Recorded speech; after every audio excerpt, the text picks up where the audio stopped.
নগরুপড়া ICC টেকনোলজির 2024 সালের 27 December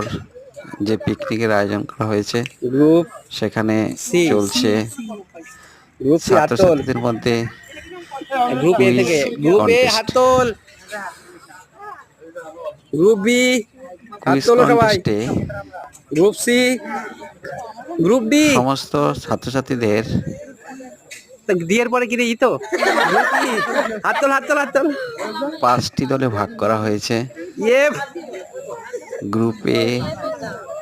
group B, group C, group D, group E, group F তুমি একটু ধরা মিট ফোন করে দাঁড়াই এবং আমি প্রতিযোগিতা শেষে সবাইকে পুরস্কার দেওয়া হয়েছে।